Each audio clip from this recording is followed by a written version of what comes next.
Quiet, numbskulls. I'm broadcasting. All right, let's take it from the top again. Places. Action. Well, let's see. We have on the bags, we have who's on first, what's on second, I don't know is on third. That's what I want to find out. I say who's on first, what's on second, I don't know is on third. Are you the manager? Yes. You going to be the coach, too? Yes. And you know the fellow's name? Well, I should. Well, then who's on first? Yes. I mean the fellow's name. Who? The guy on first. Who? The first baseman. Who? The guy playing first. Who is on first? I'm asking you who's on first. That's the man's name. That's whose name? Yes. Well, go ahead and tell me. That's it. That's who? Yes. Join us for another voyage back in time on Classic Radio Rewind. From adventures to westerns, from comedy to sci-fi, this is your ticket to Theater of the Mind. Without any further ado, here's your host for Classic Radio Rewind, Barry Slinker. Thank you, Dex Rowe, and welcome to the first of 3 podcasts in salute to Thanksgiving from the WOTR Radio Network. Kicking off our salute to Thanksgiving this week, we'll hear from the Lone Ranger from 1953, followed by an episode of the Pabst Blue Ribbon Show from 1947, and wrapping things up with an episode from Heartbeat Theater from 1965. Up first, we'll hear from the Abbott and Costello Show. As Thanksgiving approaches, Abbott and Costello plan to have a turkey dinner, but Costello becomes attached to Ingrid, his pet turkey, and doesn't want her to end up on the dinner table. From 1943, this is the Abbott and Costello Show with Costello's pet turkey starring Jane Wyman.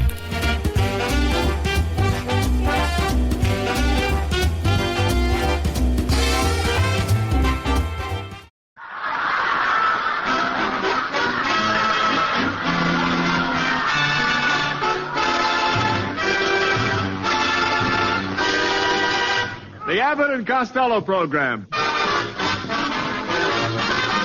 Listen to the famous Leon Schlesinger cartoon character Bugs Bunny. Tonight's guest, Warner Brothers' lovely star of Princess O'Rourke, Miss Jane Wyman, and starring Bud Abbott and Lou Costello.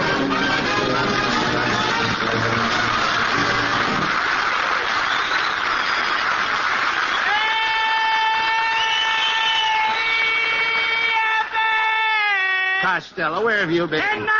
Listen, you know, this is Thanksgiving, and we've got to plan our holiday dinner. Oh, yeah. Hey, I went to a Thanksgiving dance for the soldiers at the Hollywood Canteen. You did? Boy, I had some experience in the conga line. Why should the Congo line make you late? I must have gotten the wrong line. I never got to dance. But I washed my hands 3 times. Boy, oh, boy, was that kitchen crowded. Hey, look, just a second. That's a cover-up. Just a minute. Did you get that... Come here, Lou. Did you get that black guy over at the canteen? Yeah, while Henry Lamar was serving some Marines, I thought I'd go over steal a kiss. Just then, the lights went out. What's that got to do with the black guy? Did you ever try to kiss a top sergeant? Look, never mind that, Lou. I came over here to your house to talk about Thanksgiving dinner. Now, oh, good, Abbott. Yeah, good. How about having Thanksgiving dinner with me? Say, that's fine. What time? 8 o'clock at your house. No. You'll get no turkey at my house. Okay, make it duck. Duck? Yeah, duck. You know, that's chicken with snowshoes on. No. Look, Costello, let's face facts. Now, I couldn't invite a person like you to my house. I'm used to eating with the snooty set. I don't blame you. You're what?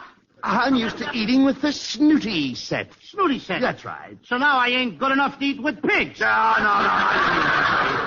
have you know that my house, I have a very fine cuisine. You what? I have a very fine cuisine. Are you reading this right? Yeah, that's right. You have a very fine cuisine. You heard me. Too high class for you. So what? You got a very fine cuisine. So what about? So what? At my house, I have a very fine brother. Brother? Oh, no, I don't. You don't understand. Look, why, I couldn't even ask my butler to serve you a dinner. Serve me for dinner? No. What kind of people come to your house? Cannibals? No. No? Dracula? Quiet. Frankenstein? Shut up. What is this? Eat the people? Oh, come on. Let's talk sex. I take it back. Look, dinner at my house is a very classy affair. Good. I even have a silver tray to brush the crumbs on. Crumbs? Yes, certainly. Don't you have crumbs at your table? Sure, Abbott. You're welcome anytime. Listen. You forget about my house. I'm having turkey dinner right here at your house. Now, we're going to cook that turkey you've been raising in the backyard. Abbott, are you suggesting that I cook my turkey? Why not? My little Ingrid? Why not? Never. Well, Never. why not? Abbott, I raised that turkey from an egg. Oh, so what? I sat on that egg and hatched it. No. I even laid that egg. Now, don't be ridiculous. I'm a father. Now, wait a minute, Lou. I know better. A man can't lay an egg. Us men ain't doing bad here, are we?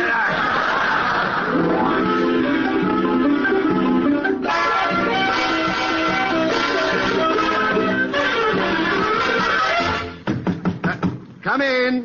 Come in. Oh, happy Thanksgiving. Happy Thanksgiving. Happy Thanksgiving. Hey, Abbott, it's Mr. and Mrs. Niles. Yes, I see. Yes, you little blimp. I'll bet you're surprised to see me. Well, since they lifted the dim out, a guy can see anything. How do you do? Now, just a minute, Costello. Please don't make fun of my wife's appearance. She's beautiful from the top of her head to the tip of her toes.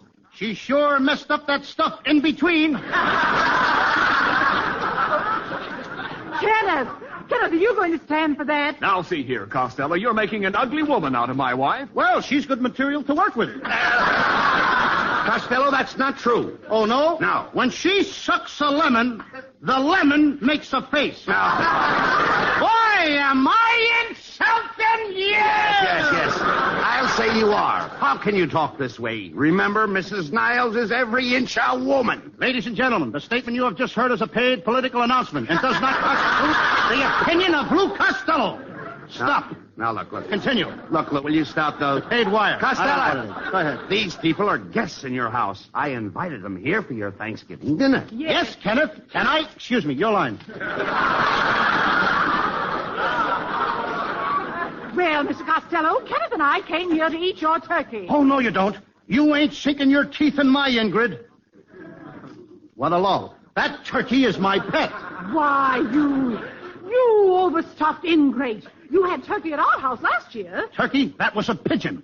It was a turkey. Pigeon. Turkey! It's the first turkey I ever saw with a message tied to its leg. And the turkey was so old, the message was to gosh you. All right, now look. Quit arguing, please, Costello. Listen to me. Now stop this arguing all the time. Okay. We're going out in the backyard and get your turkey. Come on. No. Abbott, not that. What are you going to do with that knife? No, I'm going to cut the turkey's gullet. Gullet? Yes, gullet. You know, turkey's neck. I know they neck. And I want Ingrid to live to do some necking. All right, never mind that. Hey, Abbott, What? here comes Ingrid now. She recognizes me. See, Mrs. Niles? She talks to me. What? Lou, what did Ingrid say? She says I'm her Gary Cooper. Ah, here, come on, take the axe and grab her by the neck. Grab her by the neck? Yes. Okay. Come here, you. Oh, Mr. Costello, what are you trying to do to me? Pilot to navigator. Sighted target. Target move. Get out of here, come on.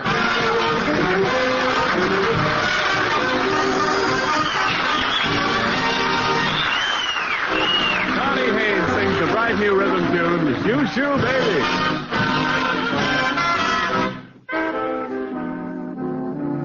You've seen him up and down the avenue, and now he's wearing the navy blue.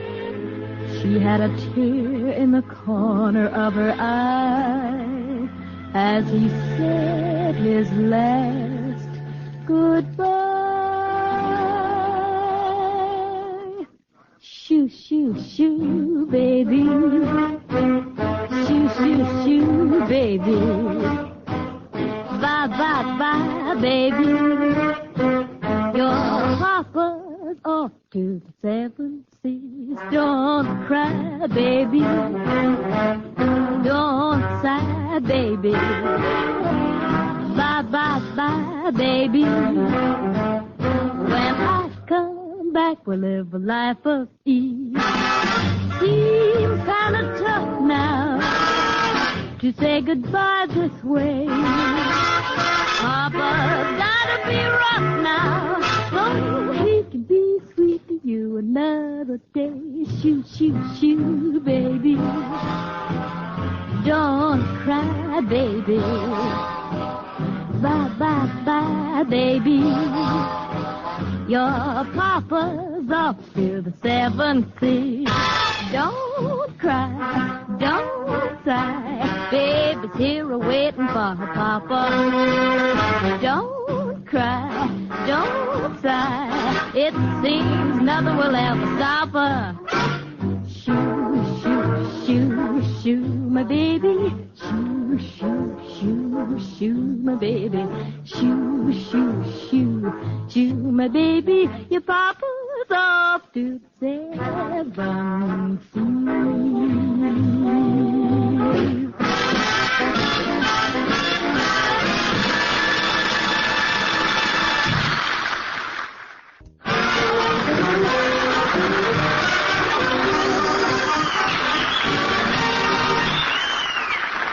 Costello, where are you going? Oh, I'm going out in the backyard to feed Ingrid, my turkey. You're going to feed your turkey with that bottle of stuffed olives? Oh, sure, Abbott. Ingrid's crazy about stuffed olives. No. She loves those little red worms in the middle. Little red worms. Costello, those are pimentos. Pimentos? How do you like that? For years, I've been throwing away the best part. Oh, please, you and that turkey. You drove Mr. and Mrs. Niles out of here. And this is my last word on the subject. Either the turkey goes or I go. Gee, Abbott. Now. That leaves me no choice. Well, I'm glad you come to your senses. I'm going to miss you, Abbott. What? I don't know why you're mad at Ingrid. I mean, after all, what did my turkey ever do to you? What did she do? What did she do? I was eating breakfast this morning, and she walked right up to the table and stared at me. Why did your turkey stare at me? You were eating from her bowl. Oh, yes? Who had a better right? Just a minute. I've heard enough. Where's that axe? No. Give me that axe. No, Abbott. Come on. Hey, Abbott, Get out of my way. Get out of my kill way. my turkey. Get out. Abbott. Look out, Ingrid. Look out, Ingrid. Run for your life. The Gestapo is coming. Ingrid. Oh, Ingrid. Ingrid. This should get me the Academy Award. My turkey is gone. How do you know it's gone? Look on the ground, Abbott. The tracks? No, the slave bracelet I gave her. A what? You gave a turkey a slave bracelet? What else could I do? I couldn't afford a ring. Costello, did Ingrid mean that much to you? It isn't every man that can have the love of a turkey. Abbott. What? Ingrid gave me the first egg she ever laid. I always carried it in my back pocket. May I see it? Okay. You know, Abbott, I should have had that egg hard-boiled. Look at that. Costello, listen. Ingrid. Over there in the next yard. Here, Ingrid. Come here, Ingrid. Come on, Costello. Come here, Ingrid. Just a moment, Joe. What's going on in here? What's all the noise? Say, look who it is, Costello. Our neighbor, Jane Wyman.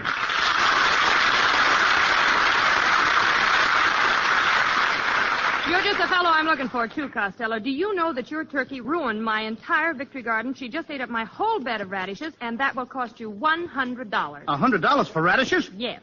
That's about $4 a burp. Look. You see, Costello, I told you that turkey would cause trouble, didn't I? Oh, yes, we are going great. Look, Miss Wyman, or Jane, Ingrid didn't mean it. You know, today's Thanksgiving. Let's forgive and forget. I mean, after all, it's all water under the bridge. Water under what bridge? What do you mean, under what bridge? How do I know what bridge? Then how do you know there's water under it? There's got to be water under it so the boats can go up and down. Why do they have to go up and down? Why can't they go across? All right, Smarty. Let them go across. Well, wait a minute. What happens to the boats that want to go up and down? Let them take an elevator. I'm a sucker to get into these arguments anyway. Well, why did you start it? Look, I didn't start nothing. I was just saying something it's really used as a figure of speech, like something like Gone with the Wind. What wind? What do you mean, what wind? Well, there's the east wind, the west wind, the south wind, the north wind. Any wind. Go ahead. Pick out one and that's it. That's immaterial to me. All right, the immaterial wind. Now, just a minute. Do you know what wind is? Yeah, sure. Wind is something that goes like this. I mean without onions. Look, Costello, did you ever see wind? No. Did you ever touch wind? No. Then where does it come from? Where does it go? What is wind? I don't know what it is, but whatever it is, brother, you're full of it. Costello, please, how do you know so much? Well, because I read, stupid. Yes, and you talk, stupid. Why do you two have to pick on me? Why do you keep saying silly things like Gone with the Wind? I told you before, it's an old expression like never the twain shall meet. What twain? What twain? The twain on Twack 3.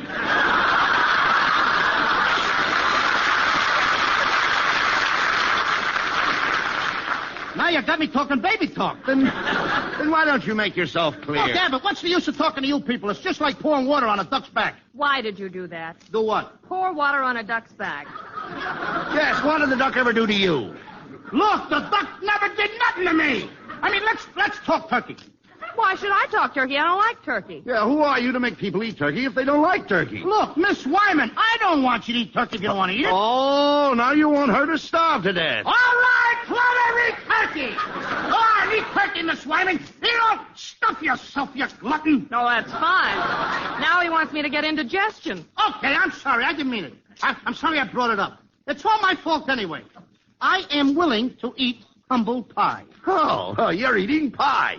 You didn't offer us any pie. Abbott, if I had a pie, I'd let you have it. You would? Yeah, right in the puss. Now, if you keep this up, I'm going to walk out of here now. Now, there's more way to skin a cat. When did you start that sort of thing? Start what sort of thing? Skinning cats? That's the last straw, kids. I've had enough of this. I'm taking my Ingrid home. Come on, sweetheart. Come on. There goes another $4 worth of radishes. Costello, you're driving me crazy. That turkey is nothing but a troublesome nuisance, a disgrace to the neighborhood. That turkey is a malicious pest. Sir, you are speaking of the woman I love. Why, Lou Costello, do you mean that you prefer that turkey to me? Well, yes. What? You prefer a turkey to a lovely, charming, gorgeous girl like Jane Wyman? It must be the little Abner in me. I mean, after all, you folks don't understand what Ingrid means to me, Jane. Every minute of the day I can hear her calling to me. But I'll make you forget your turkey. Here, let me put my arms around you, like this. I can still hear my turkey calling. And maybe I'll put my cheek next to yours, like this.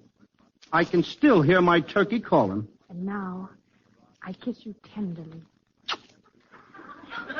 Now, can you still hear your turkey calling? My, how quiet the turkey is tonight. Oh, get out!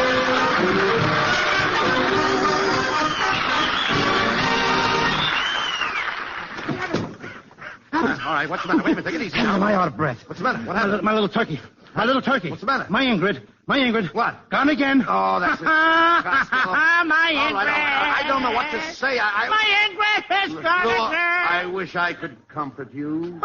You can, Abbott. How? Kiss me. Oh, shut up. Now, come on, get back to her. I'll answer it.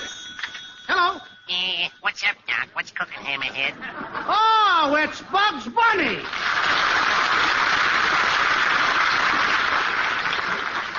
Hey, Doc, I'm calling you from the drugstore. Look, I can't hear you, Bugs. Get closer to the phone. I can't. Why not? The drugstore's closed. Look, I ain't got no time to talk to you now, Bugs. I lost my turkey. Hey, was it red and green? Yeah. And with brown feathers, That's it. beautiful black eyes, Yep, and a cute little turned-up beak? Yeah, that's it. Have you seen it?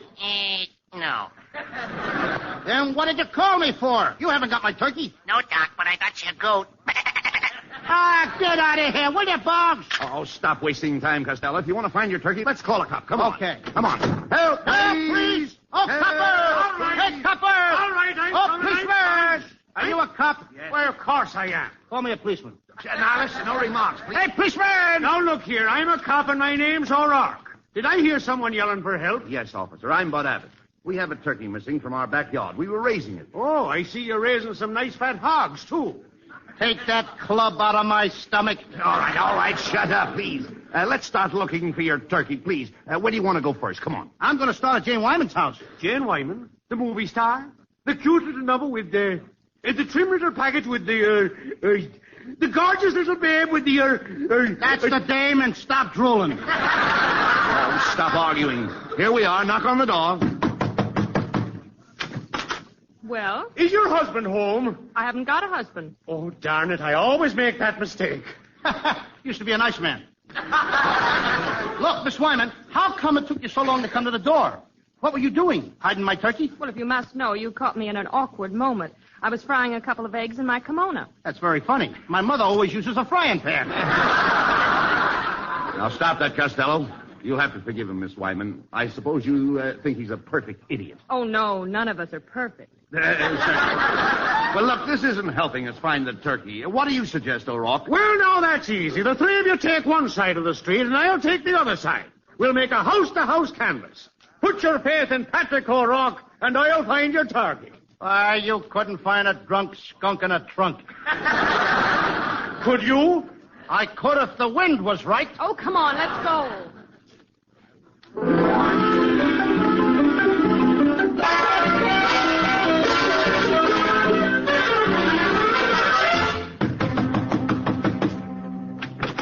What is it? Well, I'm Jane Wyman, and this is Bud Abbott, the party who lives across the street, and this is Lou Costello, the party who lives next door. Now, this third party claims that I, the first party, took his turkey. So all three parties decided to call on you. Not interested. Too many parties already.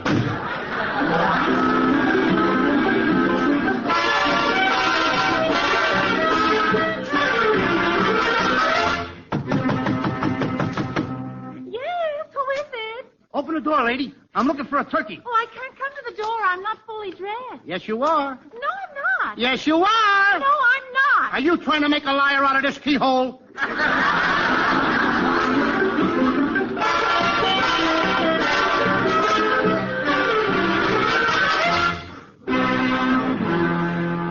Oh, Costello, this is a waste of time. You'll never find Ingrid. Yes, and I've got to get home. I have a turkey cooking in a pot. Hey, but think of me. I haven't got a turkey. No, but you've got a pot. Now, wait a minute. I'm not...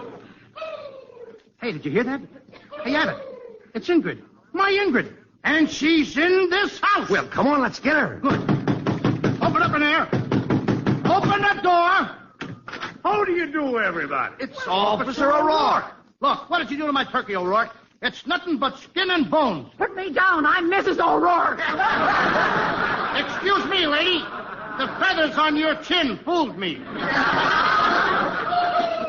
Look, Costello, there's Ingrid out in O'Rourke's yard with another turkey. Well, Costello, I've got quite a shock for you. Your Ingrid and my Tom were married this afternoon at the little coop around the corner. Ingrid is married? I'll have it and know! Ingrid. Come here, Ingrid. Come here, tell me everything. I'll understand. Tell me it ain't so. You mean you prefer Tom to me? But Ingrid, can he support you? Ingrid, how does he stand in a draft? Well, all right then, Ingrid. That settles it. Wait. Settles what? Lou, what'd she say? What are you asking me for? I'm no turkey. Oh, come on home. Good night, folks. Good night, everybody. Good night, everybody at the Lone Pond.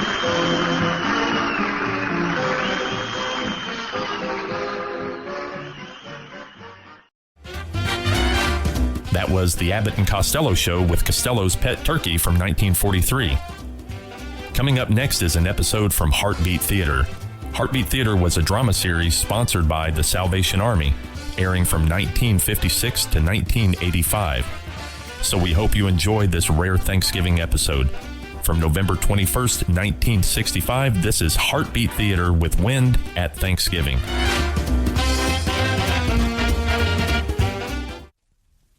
Welcome, everyone, to Heartbeat Theater.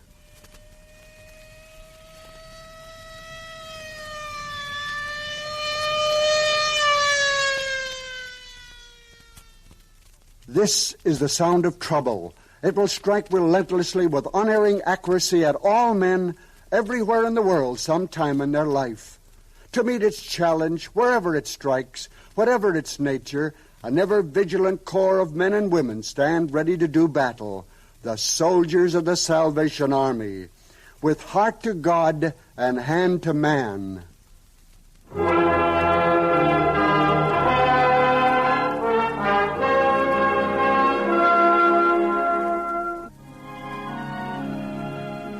From Hollywood, the Salvation Army presents Heartbeat Theater, stories of the widespread, vital, and necessary work of the dedicated men and women of this worldwide organization. This is your host, C.P. McGregor, inviting you to be our guest for the next half hour. Every man has his own philosophy of life. And whether or not you admire it or he follows it, he's still entitled to it. In our story this week, a certain young man had a unique philosophy considering his circumstances and managed to pass it along at just the right time. Our story's titled A Wind at Thanksgiving, written by Robert Mackenzie, and Bill Keane stars as Larry. Here's Act 1 of A Wind at Thanksgiving.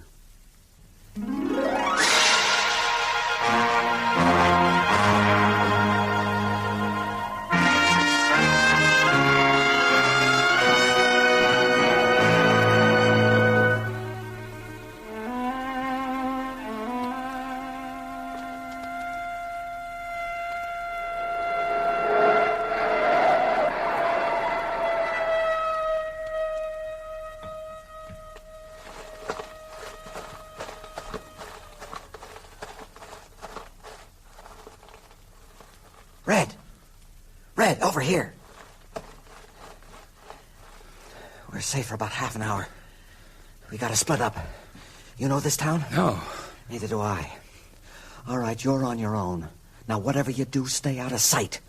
If the cops find either of us, they'll know the other one's around. And we're both right back in the clink. Where are you gonna go, Larry? I don't know. Hey, look at that. Huh? That little island out on the bay. Looks like there's a shack on it back in those trees. Ha! That's for me. I'll see you around, buddy. Hey, how are you gonna get out there? Don't worry. I'll find something.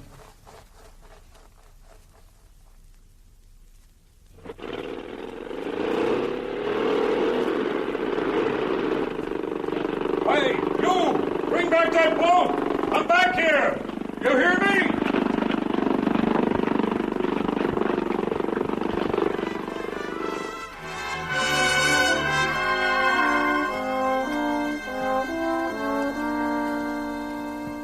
Hurricane. Heading this way? Yeah, okay, Ray. Thanks very much for your warning. We'll get started right away. Stewart? Yes, Major? Stu, we've got trouble. On the day before Thanksgiving? Major, you gotta be kidding. I wish I was. Hurricane Emily has changed course. She's heading right for us now.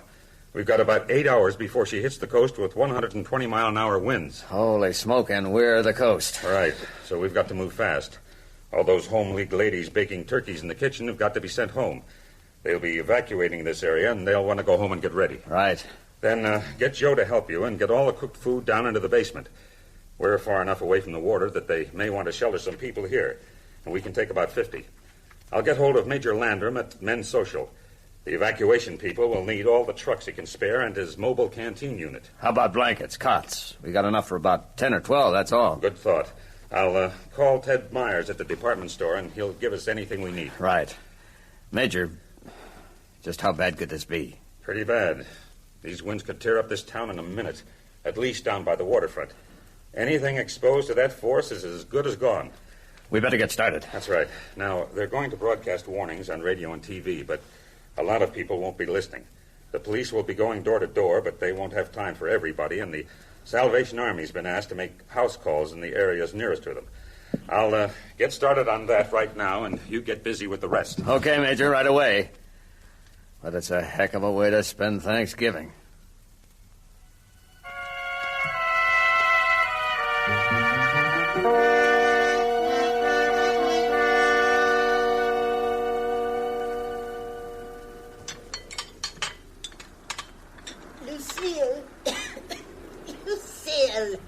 Lucille, are you cooking in there? It's awfully hot in the house. Yes, Mother. I'm trying to fix a little dinner. It'll be ready in a few minutes. Well, can't you open a window? You know I like a little fresh air. All right, Mother. Oh, come on. Lucille? Just a minute, please, Mother. What's the matter? The window is stuck again. Oh! Oh! Now, what's the matter? I pinched my finger. It's open now. Why don't you get Mr. Collier to fix that window? You're always having trouble with it. Oh, Mother, for heaven's sakes. He's giving us the place to live. I can't ask him to repair it, too. Mighty poor house even to give to somebody. Well, you'll just have to put up with it, whether you like it or not.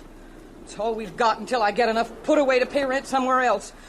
Oh, I wish you'd stop complaining so much. Don't you talk to me in that tone of voice, young lady. You just remember I'm your mother. You never let me forget that, do you?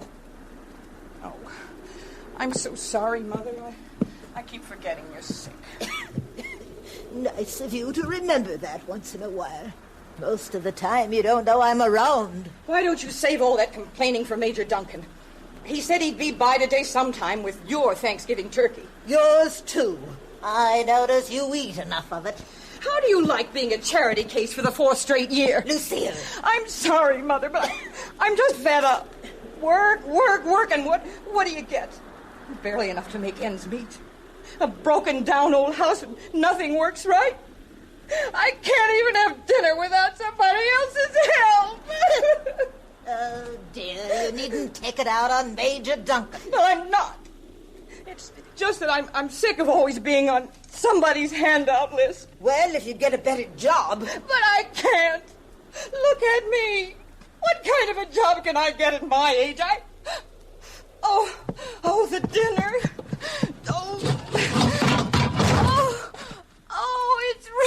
It's ruined. It's all right, lady. I won't hurt you.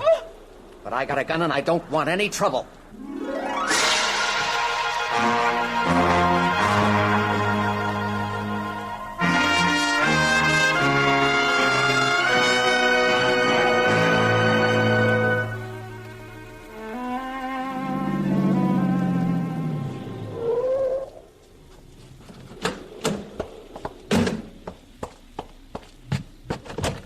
Stewart? Hi, Major. Everything's pretty well taken care of. Mr. Myers just called to say the blankets and stuff are ready to be picked up, and Major Landrum's trucks are probably down at the evacuation site by now. Yes, thank God. I saw them on my way back here. Anybody come in yet? Yes, sir. We've got about 15 people down in the basement now. A few of the kids were pretty scared, but your wife's got them singing songs. Good. Well, at least we'll have enough turkey to feed an army. Oh, turkey. Oh, my gosh. What is it? I just remembered.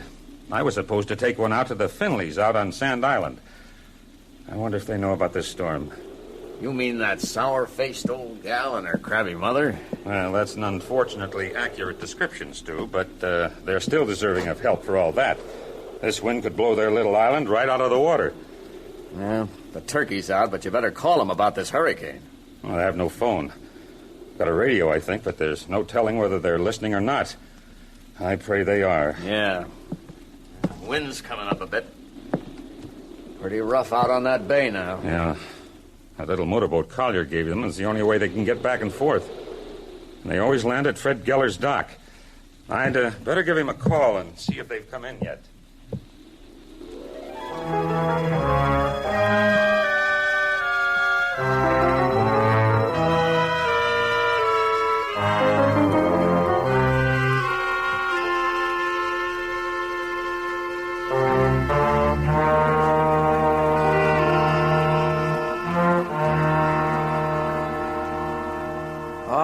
Get away from that stove over by the table.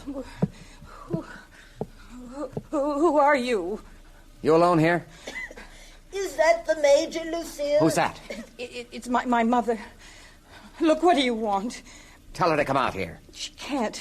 She's sick. She's in bed. Lucille, is that the Major? I want to see him. Well, tell her something. But what? How should I know?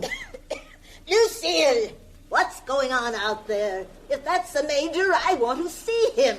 I don't want you filling his ears with a lot of lies about me. Lucille, do you hear me? That's your mother? Shut that window before everybody ashore hears her. Hey, you, pipe down. Quit that yelling. Who is that, Lucille? I told you to pipe down. Now, I'm not going to hurt anybody. Mother, he's got a gun. Will you shut up and close that window like I told you to? Can't, it's stuck. What do you want with us? You get out of here. Can't make it budge. Why do you have that gun? We don't have anything. There's nothing to take here. Oh, what have you done to her? For Pete's sake, everybody quiet! Now, let's get one thing straight. I didn't come here to steal anything, and I didn't come here to hurt anybody. I didn't think anybody lived in this shack. What do you want here? Why did you come? I needed a place to hole up. As far away from people as I could get. This was the place I picked. But you can't stay here. Sure I can. Who's going to stop me? But why do you have to hide? What have you done? You ask a lot of questions, don't you? But since I'm going to be here for a while, I guess you might as well know. Me and a buddy were being transferred to the big prison upstate. We decided we wouldn't like the accommodations. So we made a break.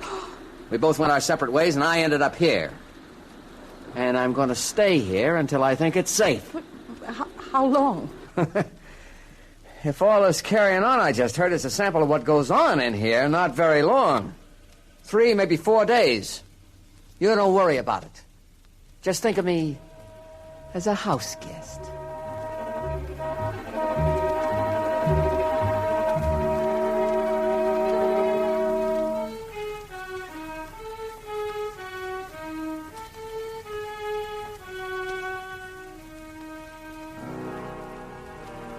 Major, you can't go out there now. That bay's nothing but white water. I've got to, Stu. It's been 3 hours, and Geller says they haven't come in yet. It's obvious they don't know about the storm. Can't somebody else go after them?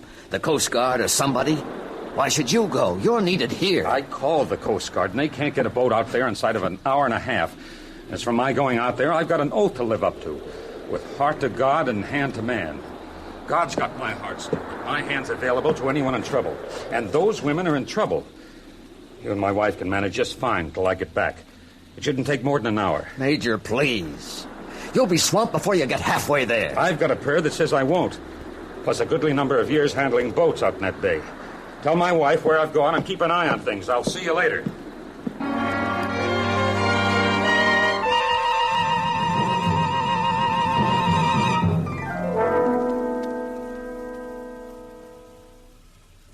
That was the first act of A Wind at Thanksgiving with Bill Keane starring as Larry. The time for Thanksgiving is almost here, and we'd like to offer a suggestion or two as to how you might approach it.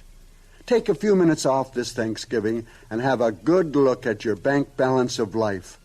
The balance of what you've given as against that which you've received. For, like any bank account, you only get out of life what you put in it. And then, just before you sit down to that marvelous dinner, bursting with color and redolent with the fragrance of good cooking, give your thanks to God, not only for the meal, but for everything large or small that you've received this year. And may we, along with the men and women of the Salvation Army, wish you a really meaningful Thanksgiving. Now, with Bill Keane as Larry, here's Act 2 of A Wind at Thanksgiving.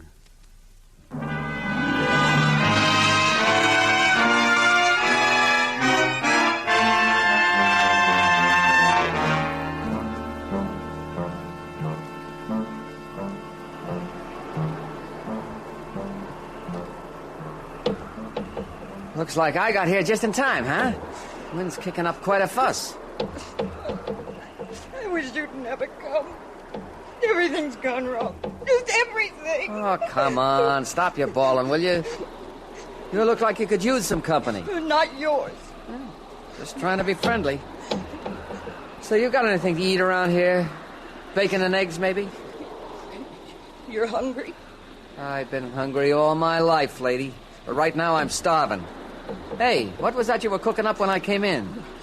Tuna casserole. It burned. The oven door jammed. Oh, your dinner, huh? That's too bad.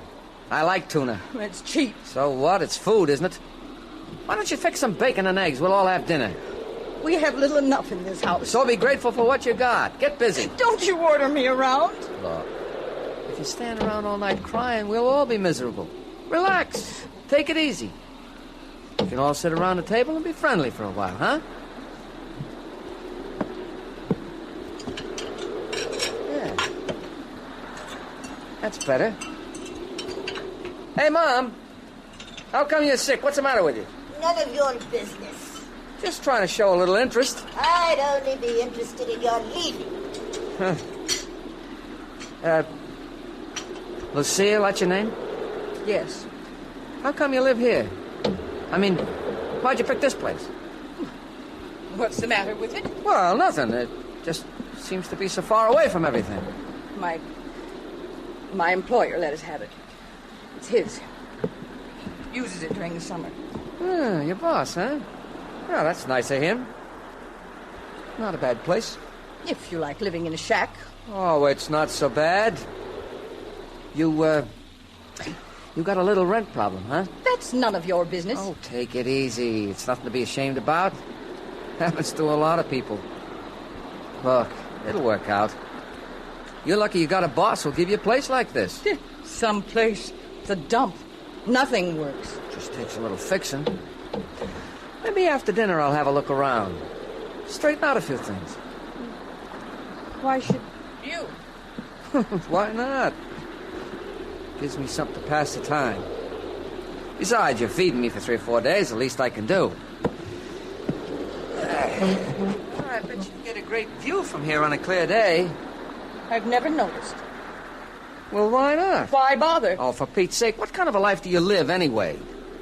You ever do anything but argue with your mother? Look here, that's none of your... I know that's none of my business. Okay. Hey. Tomorrow's Thanksgiving, isn't it? You gonna have a turkey? No. Oh, yes, we are. Salvation Army's bringing it out. The Sally's. Great. Oh, sure, that's wonderful. Hey, it's bugging you anyway, huh? You know, I don't get you. Look, I'm just sick and tired of being on everybody's handout list, that's all, okay? No. I still don't get it. It seems to me that... I don't care what it seems to you. I'm poor and I'm sick of it. I've never been able to get a decent job because I've had my mother to look after. My boss graciously donates this dump because I can't afford to pay rent. I owe 4 months on the food bill, and they're just letting me take it out of the store. I can't pay the doctor, but he goes on taking care of Mother anyway. And even my Thanksgiving dinner comes courtesy of the Salvation Army. It's all charity handouts. None of it is mine. Well, so what? You still got a roof over your head. You still got food. Why be sour about it? Be grateful you got a break. Break? You call living like this a break? You're darn right I do. What do you think Thanksgiving's all about, huh? You know, people like you make me sick. Got everything in the world to be thankful for, and all you can do is gripe. Oh, what have I got to be thankful for? Suppose you tell me that. Well, this place, for one thing. Well, sure, it ain't much, but it's still a home. You got windows to look out of. Most of mine have had bars on them. You got trees all around you. Most of the ones I've ever seen was in pictures. You got a job. You got a boss who'll give you a place like this to live in until you get squared away. Oh. How many people you know will do that for you these days? You got your health. You got your freedom. You even got the Salvation Army on your side. Lady, compared to me, you got so much going for you that you ought to get down on your knees shouting thank you from now till doomsday. Yes. What do you know about it? What makes you so holier than thou? Yeah, you're right. What do I know about it? I'm just a crook, a bum, a nothing. You know, it's funny, though. You see a lot, kind of life I lead. See, people don't care. They don't give anything. They just don't want to bother with you. If everybody gave something, just some little bit. Why should they? Well, why not? Look at you. You're so stuck in your rut, you're spoiled rotten. You don't care about anything. You don't give anything. Well, okay, if that's the way you want it, that's fine. But what have you gotten back? Pretty much the same thing, right? You happy with that? Oh, leave me alone. Sure. Why should I bother with you? Now, how about that food? Mother! The window broke. The whole house is falling down. The wind's going to kill us. Now, take it easy, Mom. You're going to be all right.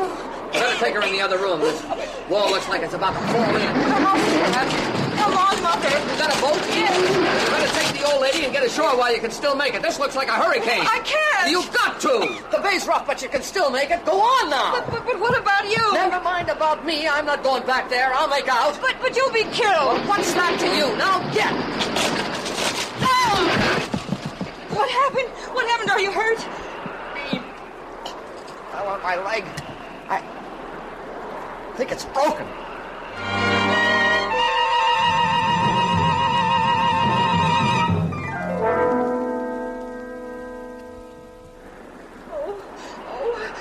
I don't know what to do. I've never set a broken leg. Then leave it alone. Get out of here. Lucille, Mrs. Finley. Oh, Major Duncan. Oh, thank God. The house is starting to fall down. I've got a boat outside. We'll have to leave right now. We haven't much time. I don't know. It's your only chance. Will you get out of here? No. Major, there's a man hurt back here. What? Where? What are you doing? Beat it. Is your leg broken? Never mind that. Get these two idiots out of here. No, you've got to go too. We just can't leave you here. Of course not. Lucille, see if you can help me move this beam. I can't go back there. The cops are looking for me. That's not important now. You'll die if you stay here. We've almost got it, Major. Oh, hold on just a little bit. We'll get you out. Well, I'll be darned. Finally waking up, huh? Gonna give a little, huh? Thanks, sister. You're not so bad after all. Save it for where it counts, though. Don't bother with guys like me. No, you said everybody, and you were right. What are you talking about? There. He's free. Not hardly, Major. But thanks anyway. Never mind about that now. You'll get your chance. Maybe we can help you. Now, can you stand up if I help you up? No. Yeah. You see what I mean about the brakes, sis? Even guys like me get them. What are you talking about? Come on, let's get moving. She'll tell you about it when we get back. It's just that it's Thanksgiving. And even I got something to be thankful for. Let's go, Major.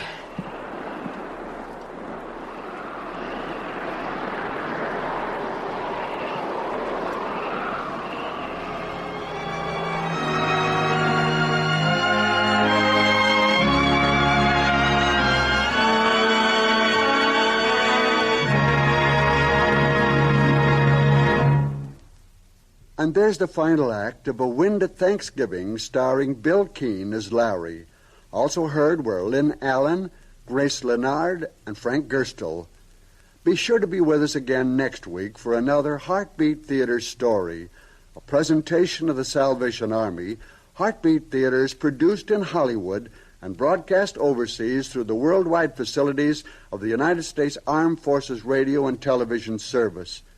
And remember, if you have a problem, if you're troubled or distressed, share it with your nearest Salvation Army officer. He's available for spiritual counseling or material help, and he wants to help you. So, until next week, this is your host, C.P. McGregor, saying thanks for listening, and have a happy week ahead.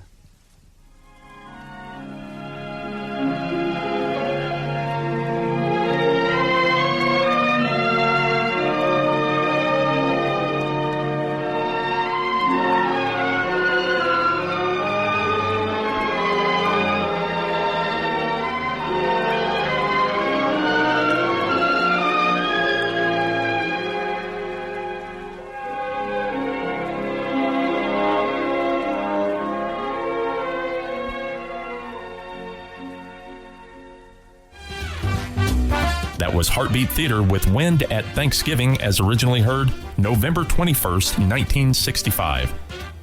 That concludes hour number one, but we still have another hour ahead of us, and we'll get to that on the other side of the break.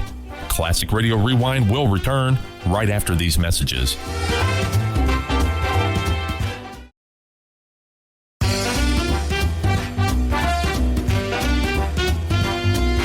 Welcome to hour number two of Classic Radio Rewind. Our salute to Thanksgiving continues with another rare Thanksgiving episode featuring an episode from the Pabst Blue Ribbon Show. This episode is hosted by Harry Von Zell, and in this episode, Eddie Cantor seems to be missing. From November 27th, 1947, this is the Pabst Blue Ribbon Show with their 1947 Thanksgiving show.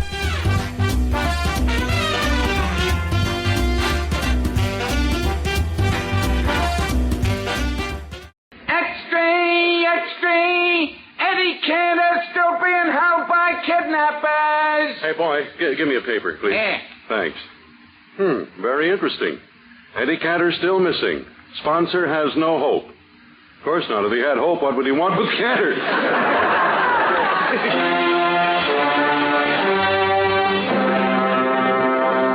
Where is Cantor? Where is Cantor? Pabst Blue Ribbon blended splendid. Brings you Harry Martell.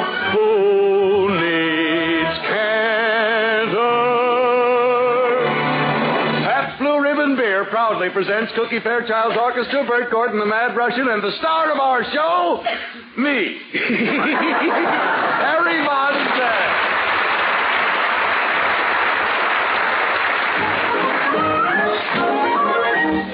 I'm a little teapot, short and stout. Here is my handle, here is my spout. When I get all steamed up, then I shout, just tip me over, pour me out. I'm a very clever pot, that's true. Here's an example what I can do. I can change my handle and my spout, just tip me over, pour me out. Yes, sir, Cantor is gone, ladies and gentlemen, and now you have me, you lucky, lucky people. Well, tonight I've come Thank you. Tonight I've come... Mr. Voncell. Tiny, what is it? Look, I've been the sound effects man for Eddie Cantor for 12 years. Whenever he wanted a door slammed, I slammed it. Yeah. Whenever he wanted the phone to ring, I rang it. Yeah, well, what about it? Well, what about it? At this very minute, the kidnappers may be beating him over the head. Or punching him. Or shooting him.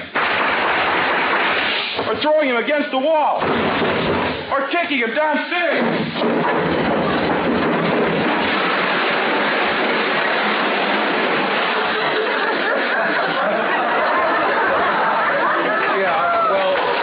Look, Tiny, maybe they're only choking him. Oh, they couldn't. Why not? I haven't got a sound effect for that.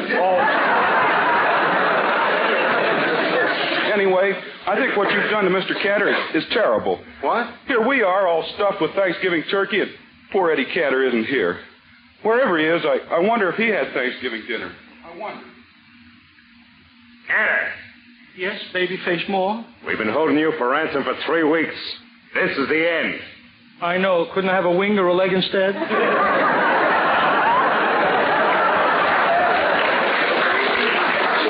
Cantor, watch your step. We ain't holding you here for nothing. Nobody's paid your ransom yet, so you gotta earn your keep. I gotta earn my keep. I do my best. I cook for you. I sew for you. I scrub for you. And what do you do all day long? It's nag, nag, nag. What about it? We ain't even married. Cantor, why are you always trying to get out of doing the housework? Ain't you used to it? No. At home, we have a gadget that scrubs the floor, washes the clothes, makes the beds, and cooks the meals. It's quite a gadget. What's it called? Ida. Anyway, Babyface, your Thanksgiving dinner's all ready. Here it is. All right, I'll call my partner, Max. He's outside watching for cops. Dinner's ready. Come on in, Max. Merry Christmas, everybody. Merry Christmas? Well, this is Thanksgiving. Oh, gee, I forgot to color my Easter egg. Let's start eating, fellas. You know, I just couldn't bring myself to kill this turkey. It kept looking up at me with those sad eyes. How'd you finally kill him? I made believe it was the stork. Come on, fellas, dig and have some turkey. Would you please pass the cranberry sauce? How do you like the turkey, Babyface? It tastes tough. Pass the cranberry sauce. This turkey is good, isn't it, Babyface? It's a tom. It's a tom turkey. A tom turkey? How can you tell? On his chest was tattooed Dewey for president. Those Republicans don't miss a trick. Pass the cranberry sauce. Babyface? It tastes a little soapy. Where'd the soap come from? I had to lather it up so I could shave the feathers off. You shaved the feathers off? Yeah, don't worry. When I got through, I basted it with aftershave lotion and sprinkled it with talcum powder. Hey, what's that white spot on his neck? That's a Band-Aid. I shaved him too close. Cantor, you're nuts.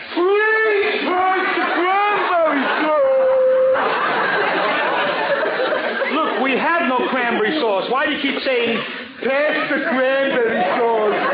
Pass the cranberry sauce. Gee, you two are funny. Babyface, look, it's Thanksgiving. Why don't you let me go home? Not till you get the ransom dough. Yeah. You know, last week I tried to get it from Jack Benny. I drove up to his house. I told him I was hungry. I told him I was cold. What happened? He sold me a chocolate bar, a windbreaker, and charged me $50 for parking my car. Gee, if I could only talk to Ida, I could get the money. What would you say to her? Ma, please bring the ransom dough. Ma, don't treat me like a schmo. If I had lips like Gregory Peck's, 1,000,000 dames would be here writing ransom checks. Oh, Ma, they're gonna knock me off. You could set me free. Just pretend I'm young and handsome. Shove that ransom through the transom. Ma, come rescue me.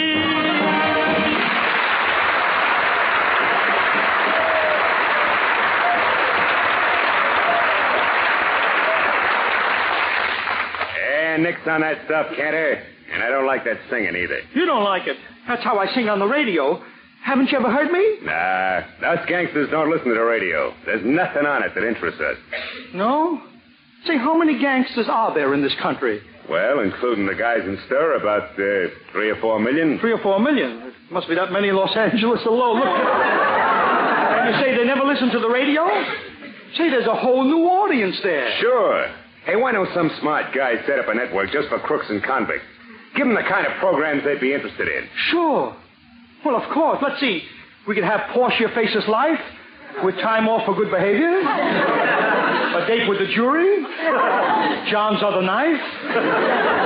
Or One Man's Felony. And we would even have a special program for men who are waiting to get the chair.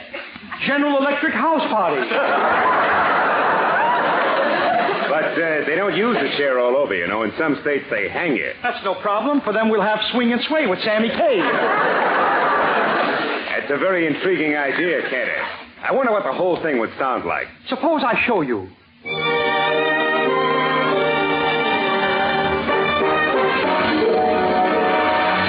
This is breakfast at Alcatraz.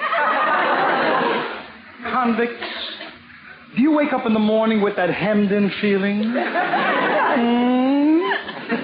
Then listen as we present Jack Strogan! All-American Safecracker! This program is brought to you by the makers of Dr. Sassafras Sanforized TNT. Sassafras TNT comes in 3 convenient sizes: small, medium, and out of this world. Don't forget to enter our great new contest. See how many words you can make out of the letters TNT. It's simple. Here are a few examples.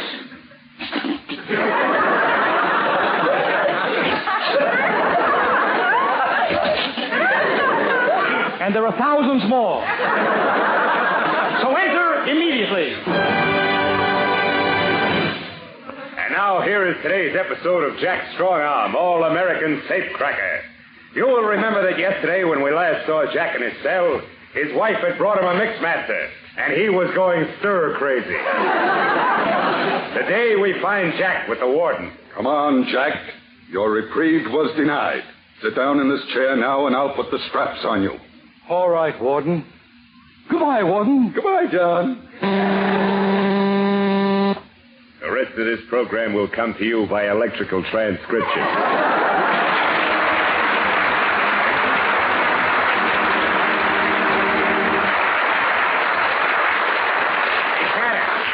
That's a pretty good idea, and I think it's... Oh, there's somebody at the door. I'll see who it is. And don't try nothing funny. I won't. Gosh, this is awful. Kidnapped on Thanksgiving. Right about now, my family's sitting down to dinner. I can just see them. Ida, Natalie, Edna, Ida's sister, the big fat turkey. Should have been a comma here. It's a perfect picture. And it's made even more perfect because next to each one is a tall, cool glass of foamy Pabst Blue Ribbon beer. Pabst Blue Ribbon has a tradition almost as old as Thanksgiving itself. For 103 years, The Pabst people have pioneered in the art of brewing. That's how they developed the famous Pabst Blue Ribbon flavor. And they've learned how to keep that flavor and quality always the same, always dependable by another great Pabst development known as the science of blending. For every bottle of Pabst Blue Ribbon is a blend of never less than 33 fine brews. Yes, I can just see my family. When they finish the meal, they all rise, join hands, face my empty chair and sing, 33 fine brews blended into one great beer. 33.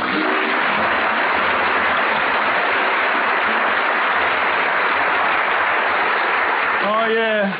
What a way to spend... Hey, Cantor. Cantor, look who's here, my girlfriend. The one that sings. Oh. Her? Hey, I don't like the way you said that. This dame is a great singer. She once hit a high C over middle D. A high C over middle D? Yeah. Why, that's the highest note there is. How did you do it, miss? I was taking a shower and backed into a hot radiator.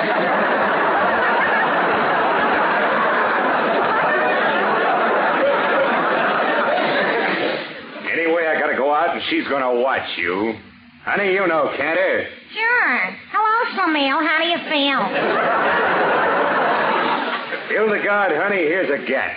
Keep an eye on him. I'll be back in a little while. Hildegard, I can't understand how a nice girl like you could get mixed up with a hoodlum like Babyface Moore. Well, he fascinates me.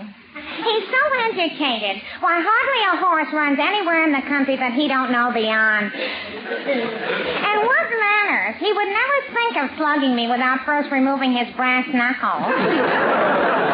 If you knew what's good for you, you'd give him up. Only one thing would make me do that. My career as a singer. That's another thing you should give up. Well, why do you say that? I think my singing is unique. Have you ever heard anything like my voice? Not since I had the brakes of my car relined. I have a wonderful technique. For glissandos, I use a mezzo soprano. And I use a coloratura for runs. What do you do for trills? I go to Griffith Park. What do you do?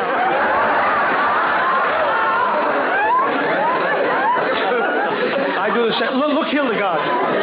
You have got the worst voice I have ever heard. It's awful. It's unbearable. It's Look, if you'll get me on the radio, I'll help you escape. It's the...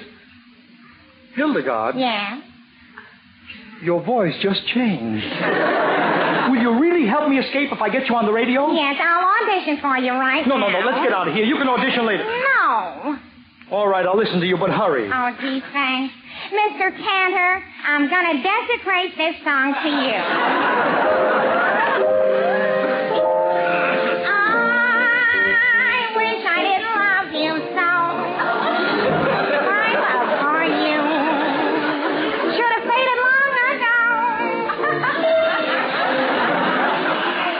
Oh, yes, Seymour. Ours was a runaway marriage. Every time I talked about marriage, you would run away. I remember our first date. We went to the Museum of Art, and when we saw the statue of Venus de Milo, I said, oh, gee, I wish I had a figure like her. So you started to break off both my arms. Oh, what times we had together, Seymour. Like the day we went to the beach. All the fellows were burying their girls in the sand. But you were more original. You used cement. And then that time we played post office, I said I wanted parcel post, and then I puckered up my lips, and you rammed a package down my throat. And that's why I say, Seymour, but when I try, something in that heart says no. You're still there, right? Wish I didn't love you so.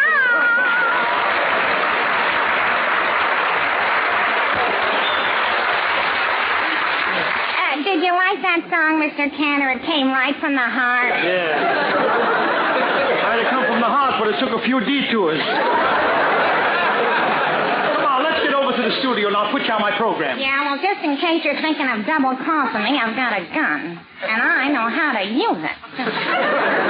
Now, the last guy that double-crossed me, I shot his ears off. Shot his... What does he look like? I don't know. His hat keeps slipping down over his face. I won't double-cross you. Just help me escape. I'll put you on the show. After all, it's my program. Come on, boy. Harry'll sure be glad to see me.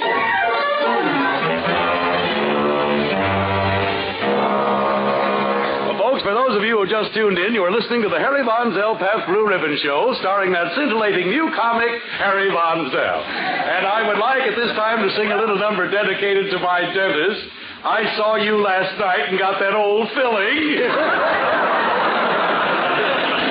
Oh, don't tune out, folks. The fun is just beginning. As a matter Harry, Harry. Tiny, what's the matter? Look, I just heard that Eddie Cantor escaped from the gangsters. Are you sure? Yes, he's coming into the building. Now he can take back his program. No, he can't. Listen, keep in mind, the sponsor gave me the program, and I'm going to go on being the star of this show. Nobody... Harry, I'm back. It's me, Eddie Cantor. How do you spell that? Cantor, C-A-N-T-O-R. Oh, yes. To Eddie Cantor from Harry Von Zell. There, you got my autograph, bud. Now scram. Harry, maybe you don't recognize me. I've been held by the gangsters. I escaped. I haven't shaved. My clothes are all wrinkled. I must look like a bum. Well, here's a nickel for a cup of coffee. What are you talking? Harry, have you gone out of your mind? This is Eddie Cantor, your boss. The way you're acting, you think this wasn't my program. Eddie, this isn't your program. It isn't. Oh, I get it, Harry. This is all a big joke you're playing on me. It's all a big rip, is it, Harry? Playing a little practical joke on the boss. Oh, go on, scram. Harry, how could you do this to me? After all I've done for you. Look, Eddie, you were a good guy when you had it. Well? Now I've got it. But Harry, I've got a family to support. I've got a wife and 5 children, with one on the way. Eddie, you mean... Yes, Marjorie's on her way to New York. Harry, look. Harry, suppose this happened to you. Think of your wife. Think of the woman you love. Well, make up your mind.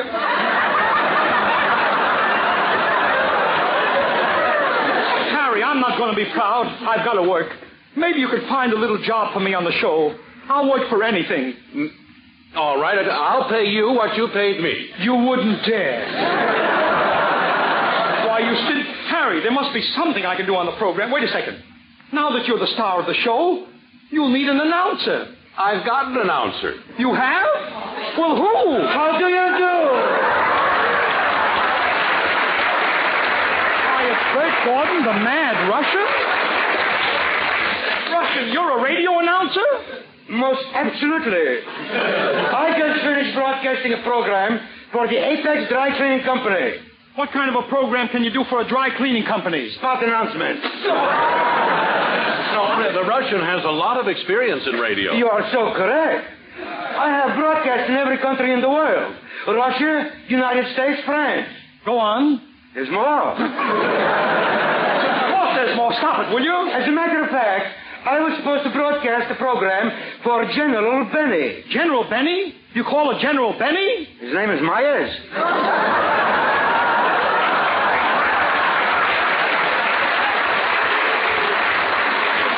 An announcer for Russian. What about your diction? Oh, well, Eddie, I used to be an announcer before I was a star, you know. I can tell him all about diction. For instance, Russian. The English language is composed of vowels and consonants. No way.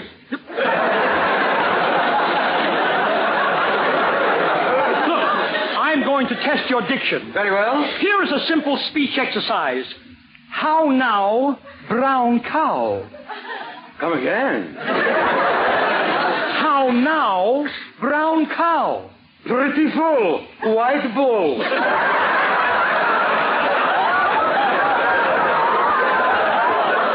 Harry, you can say what you like, but the Russian knows nothing about speech. My dear former employer.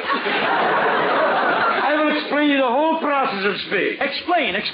You see, to produce speech, the diaphragm is squeezing the lungs, which are expelling air, which is going through the windpipe, passing over the vocal cords, and coming out through the mouth. Of course, there is a simpler method for producing speech. What's that? Phonograph record. Now, in speech, breathing is quite necessary. Yes, without it, you're dead. That's very funny. That's very funny. What? What's very funny? Pretty full white ball. Haven't explained the theory of speech. Let us suppose that I want to say the word hello. Yeah? In order to say that word, my diaphragm is squeezing my lungs. It is squeezing and squeezing and squeezing. Why? My girdle is too tight. So the squeezing causes my lungs to contract, thus forcing air through my windpipe. The air rushes across my vocal cords, across my tongue, into my mouth. What comes out? My teeth, they're not inside. Harry, this is the fellow you're going to let announce the program? Well, why not? He's great. You're even going to let him read the Pabst commercial? Of course. Russian, go ahead. Read the commercial. First, put me in the mood. Oh, yeah, Fellas. 33 fine brews. Pabst. Blended into one great beer. Pabst. 33 fine brews blended into one great beer. Pabst! Thank you. Now for the commercial. Friends? Yes, go ahead now. Tell everybody how delicious Pabst Blue Ribbon beer really is. Tell them what a pleasure it is to dip your lips deep down into that lacy, cool foam. Yes. Friends? Yeah, and tell them how Pabst Blue Ribbon... It's blended splendid. How it contains never less than 33 fine brews. Yes. Friends! Yeah, and how it's never too dark and never too light. Made of the best malt and hop. Yes. And it is. And how delicious Pabst Blue Ribbon is with cold cuts or whatever you find in the icebox for those midnight snacks. Yes. And don't forget to tell them that you can order Pabst with confidence and serve it with pride. Well, Eddie. Great. You heard him. Wasn't he great, announcer? Great. Great, he's awful. What's the matter? I sound too much like Harry Bunzel. Harry, isn't there anything I could do on the program? No. Bunzel, I was just thinking, if you're the star of the show and I'm the announcer of the show, who's going to be the Mad Russian? How do you do?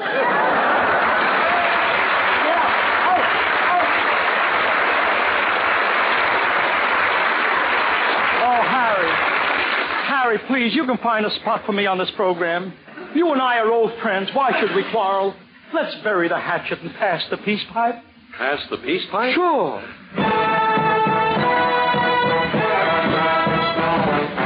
A medicine man I met said, don't get yourself in a sweat. When things look gray, just shrug and say, it must have been something I ate. So if your temper's getting the top hand, all you gotta do is just stop and pass that peace pipe and bury the hatchet like a Choctaw, Chickasaw, Chattahoochee, Chippewas do.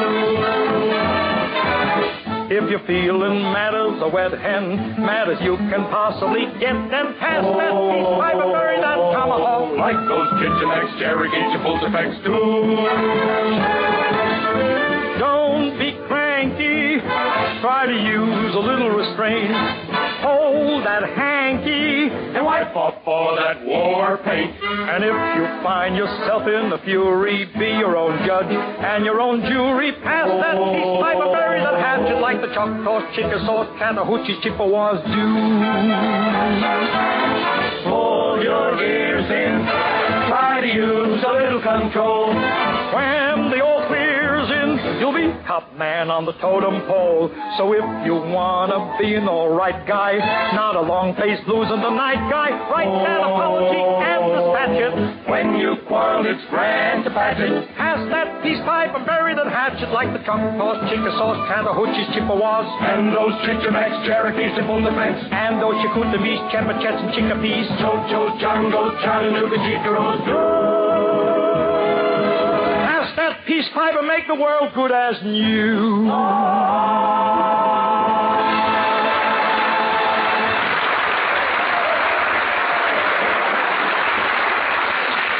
Harry Von Zell, what do you say? Am I back on the show? No. No? No, look, Eddie, there's only one thing that we need on this show. What? A girl singer. A girl... Harry, come here. What? Have you ever heard Hildegard sing? Oh, yes. She has a glorious voice. Have you ever seen Hildegard? No. Harry, I'm going to do something for you. What? You're a young comedian just getting your start. I'm going to get Hildegard to sing on your program. Hildegard on my program? Oh, Eddie, after what I've done to you, I don't deserve it. Yes, you do. Really, Eddie, with Hildegard on my program, who knows how far I might go? Or in what direction? Oh, gosh, her voice just tears the heart out of me. And your liver, your stomach, your... Well, Eddie, where is she? Bring her in. Okay. Hildegard, come in. Oh, when do I start singing, Mr. Canner? Wait a minute. This is Hildegard? Yes. Hildegard Hottenfaber. Go on, sing, Hildy. I wish I didn't love you so. My love for you should have faded long ago. Oh, no.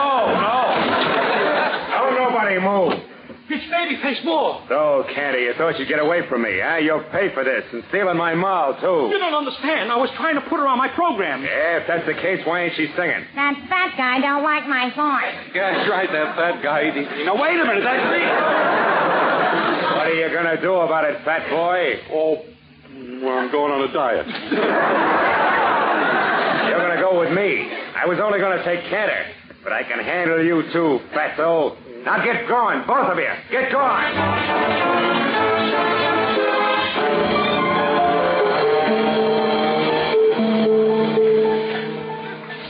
A fine finish. I was doing the best I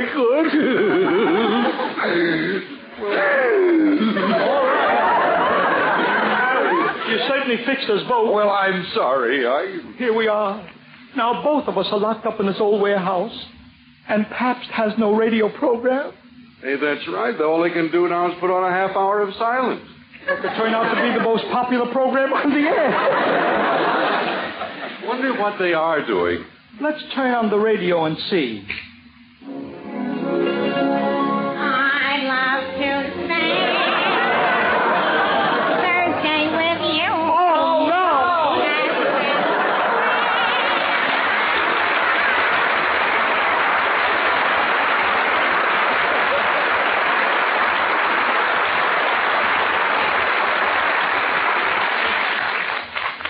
Friends, the world can't have peace of mind when there are people who don't have a piece of bread.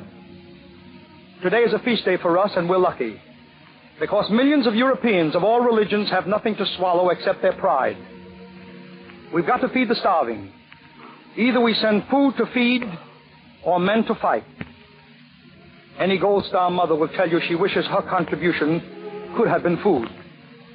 It's much easier to raise, and it's replaceable when it's gone. Now, I'm not a military strategist, but I believe that war starts in the stomach. I believe that if we have no weapon as powerful as generosity to show the world that when we say have a piece of turkey, we refer to a bird, not a nation. Eat less, ladies and gentlemen. Save food to save the peace. And friends, let's remember our wounded heroes by buying an extra Christmas gift when shopping. Just tell the clerk it's for a hospitalized veteran, and the department store will see that it's delivered. The gift these veterans gave us was paid for in blood. What are you willing to give? Give a gift to a Yank who gave.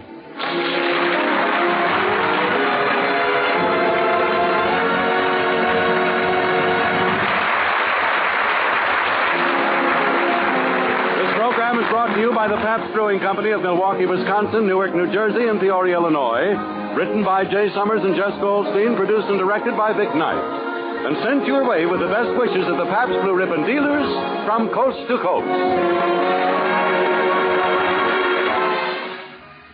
This is NBC, the national broadcasting company. That was the Pabst Blue Ribbon Show with their annual Thanksgiving show from 1947.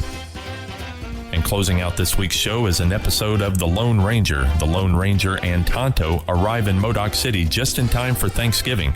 They find the town in conflict and work to resolve the issues, bringing peace and unity to the community for the holiday. From November 25th, 1953, this is The Lone Ranger with Thanksgiving at Modoc City.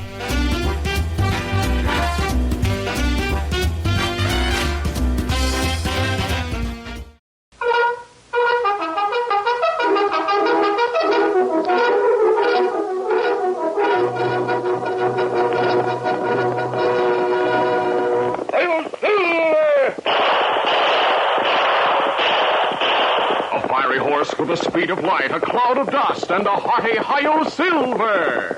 The Lone Ranger.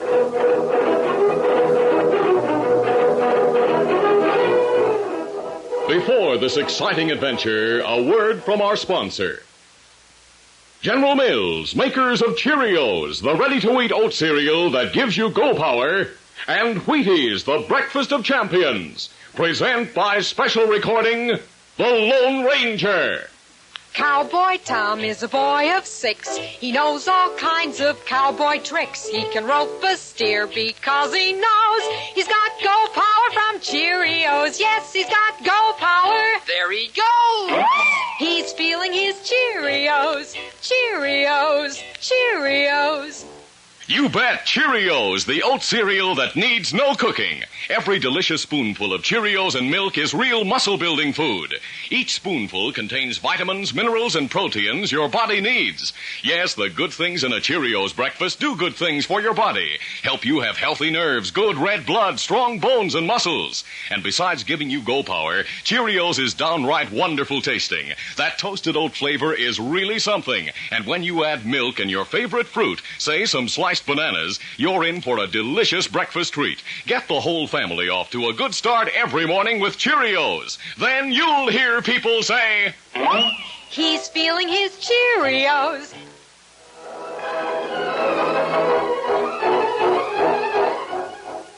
With his faithful Indian companion Tonto, the daring and resourceful masked rider of the plains led the fight for law and order in the early western United States. Nowhere in the pages of history can one find a greater champion of justice. Return with us now to those thrilling days of yesteryear. From out of the past come the thundering hoofbeats of the great horse Silver. The Lone Ranger rides again. Come on, Silver. Let's go, big fella. Hi-yo, Silver. Hooray!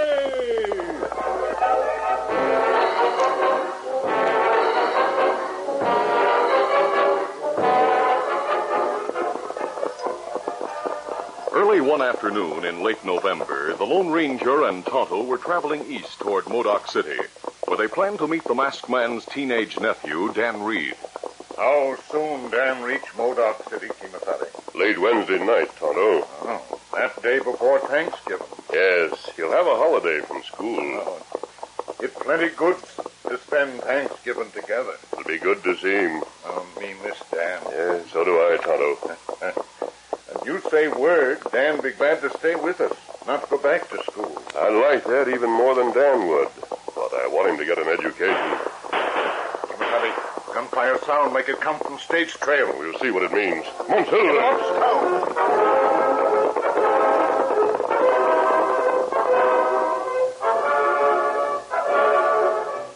The outlaw who had stopped the stage held a gun on the disarmed guard and driver and ordered them to throw the strongbox to the ground. Hey, there's the strongbox, you ornery skunk. You won't get away with this hold up like you have the other two jobs you pulled. Shut up and get going. The masked outlaw fired at the lock on the heavy strongbox. As the bullet smashed the lock, he heard the Lone Ranger and Tonto approaching. Rather than risk being trapped in the open, the stage robber ran to the cover of a huge boulder on the far side of the trail. At that moment, the Lone Ranger and Tonto reached the bottom of the wooded slope. Oh, easy, steady, big fella. The hidden gunman fired and shouted, That shot was just a warning. Clear out of here. Easy, steady, big fella. Behind that boulder, Tonto. He'll have to show himself to fire accurately. That's right. Get going before I let you have it. We're ready for gunplay if you want it. You asked for it, mister. Hey. My next shot will do more than put a hole through your hat. You got me trapped. You trapped yourself when you picked that boulder for cover. Now, throw down your gun. The concealed outlaw took a desperate chance. He showed himself to fire. But the Lone Ranger anticipated the move. A silver bullet smashed the outlaw's gun. You're covered. Do it. Don't mask. Keep your hands up. I'll keep him covered, Tonto, while you put the contents of the strong box into our saddlebags. Uh-huh. Now, take that bandana from your face. As long as you're covering me, I've no choice. There. Who are you? Clyde Halliday.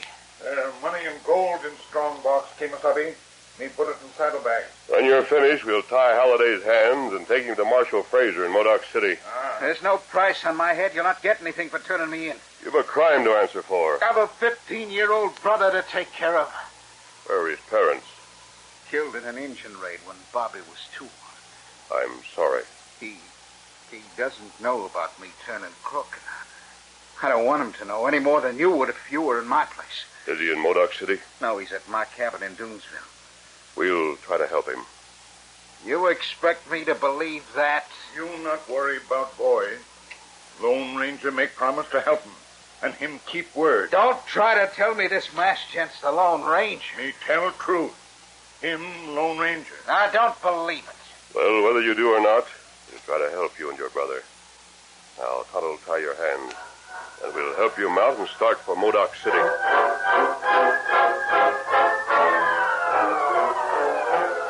Marshal Jim Fraser was an old friend of the Lone Ranger and Tonto. After the contents of the express box had been returned to Wells Fargo, and the prisoner was behind bars, the masked man sat in the marshal's lamp-lit office and explained the situation. In view of the fact that his brother Bob needs him, a judge and jury might be lenient with Clyde Halliday. Yeah, they might be, if this were the first time he stopped a stagecoach, mister. But according to the report the guard and driver gave me, he's the man who pulled 2 other holdups. Oh, that changes things. Yeah? I'm sorry about the youngster. So am I. How don't I ride to Doonesville to see him? Are you coming back to town, mister? Yes, we'll be back Wednesday to meet Dan Reed. Oh, then you'll be here for Thanksgiving. Yes, Marshal. Good. We'll be looking for you.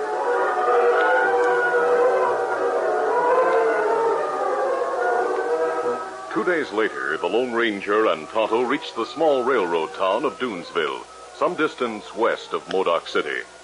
The masked man waited on the outskirts of town, while Tonto went to look for young Bob Halliday. When the Indian rejoined his friend, he brought bad news and a copy of the Doonesville Herald. Me find out Bob Halliday leave town early this morning. Oh, you know where he went? No one in town know that. But me think newspaper explain why him leave. You look there. Front page. Let me see. Clyde Halliday of Doonesville, jailed in Modoc City. Paper come out this morning. After Bob read it, him leave town. How'd the news reach Doonesville so soon? Well, it come by telegraph. You think Bob go see Clyde? He may have. We'll go back to Modoc City to look for him. Easy. Easy, fella. Easy, fella. Come on, Silver!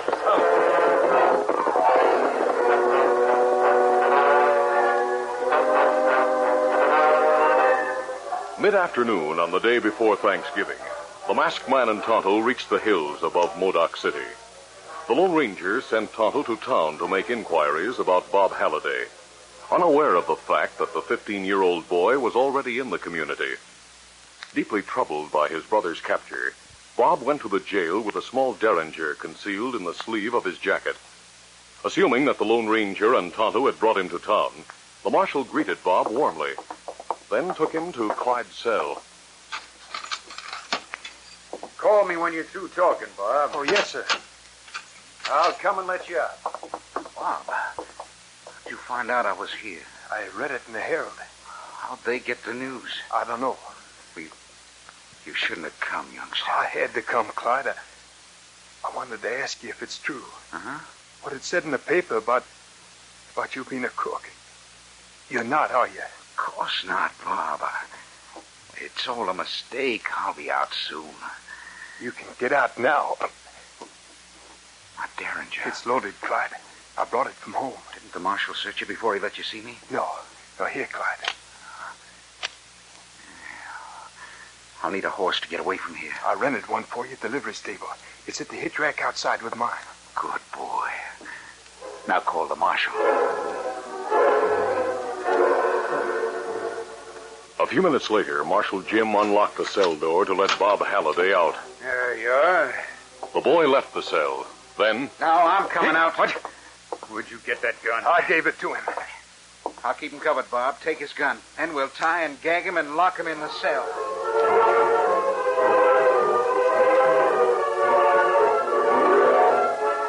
Clyde and his brother were ready to leave the marshal's office when Tonto entered. Holding Marshal Jim's gun, Clyde said, You're covered, Injun. You? Step inside. How you get free? My brother Bob freed me. Close the door and lock it, Bob. Right. We've got to get out of here, Clyde. Not before I deal with this redskin. Jailbreak, big mistake. Lone Ranger capture you once and him get you again. Lone Ranger? That's right. Clyde, is that true? Of course it isn't. Take the Injun's gun. We'll give him the same treatment we gave the marshal. Then we'll clear out of here.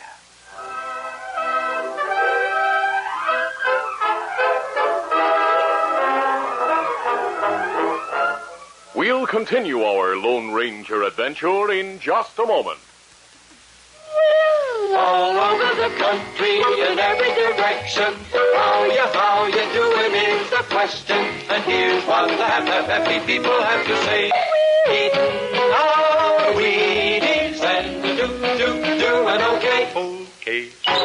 That goes for the star wherever you are. Take Barbara Ann Scott, figure skating champion from the Northland. Watch her on this one. Barbara Ann's good. Now, there is a champ who's a real Wheaties fan. Sure helps to keep a gal up on her toes. A guy, too. Take Bob Lemon, who pitches a lot of ball for the Cleveland Indians. Lemon knows what champions know. Wheaties for breakfast, away you go. Gosh, no wonder the champs of tomorrow are eating Wheaties today. There's a whole kernel of wheat in every Wheaties flake. Keep on eating your Wheaties and you'll be doing okay. Okay.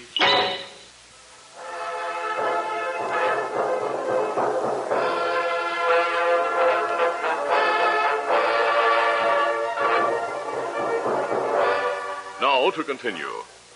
Leaving Tonto tied and gagged with a marshal, Clyde and Bob rode out of town under cover of early darkness. Get up. As they headed for the hills east of Modoc City, the two brothers were silent and thoughtful. Remembering the unmistakable honesty in the Indian's voice disturbed Bob. For the first time in his life, he doubted his brother's word. They drew rein in the hills sometime later. Ho now. We'll camp here for the night, Bob. Easy. No one will find us here. Steady. I hope not.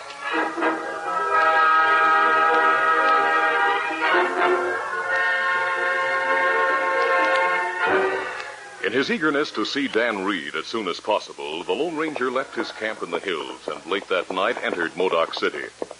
He saw Tonto's horse Scout at the hitch rail in front of the marshal's office.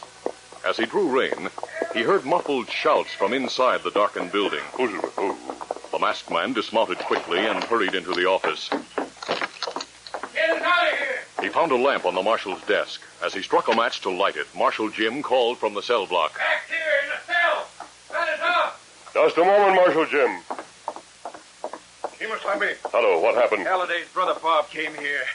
I thought you sent him, so I let him see Clyde. The youngster smuggled a gun to that crook. So that's it. Yeah, Clyde tied and gagged us and locked us up. Me get hands free of ropes a few minutes ago. And Tonto freed me. Where's the key to the cell? Halliday probably took it with him. But I have an extra one in my desk drawer. All right, I'll get it.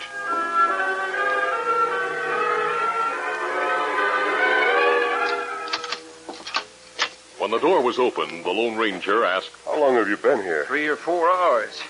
If everyone in town went so doggone busy getting ready for the holiday tomorrow, we might have been found before this. Dan's due to reach town in half an hour. Isn't that right? You go ahead and meet him, mister.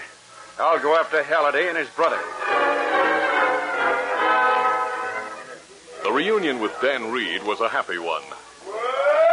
Standing in the darkness near the station platform, the masked man gripped Dan's hand. Dan, I'm glad you're here. Oh, it's good to be here, sir. We plenty glad to see you, Dan.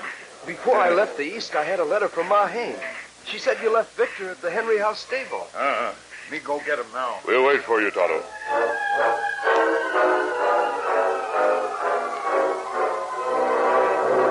But Ma Hank, the 200-pound landlady of the Henry House Hotel, refused to let Tonto take Dan's horse until the Indian made a promise. Thanksgiving's the time for friends to get together. Oh, that's right, but... Tonto, You and the masked man and Daniel are the best friends I've got. I'm planning a little private party, a feast fit for a king. And you three had better be here to eat it. That sounds plenty good.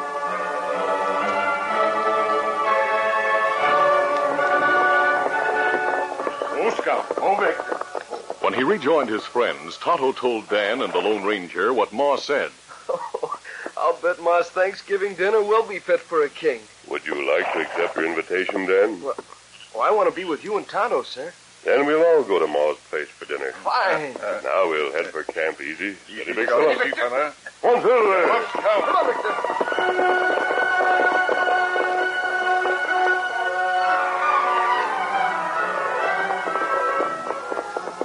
In the hills, on their way back to the well-concealed camp, the masked man and Tonto caught sight of a distant campfire. The Lone Ranger studied it for a moment, then signaled a halt. All right, dismount. The masked man and his companions cautiously approached the fire.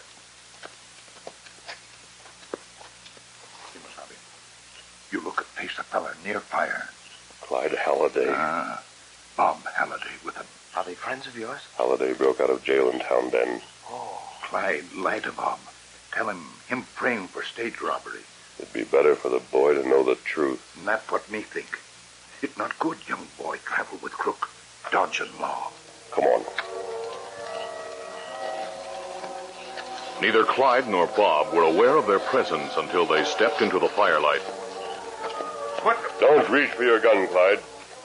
Mine's holstered. I'll accommodate you if you want gunplay. Are you masked? Yes, but I'm not an outlaw, Bob.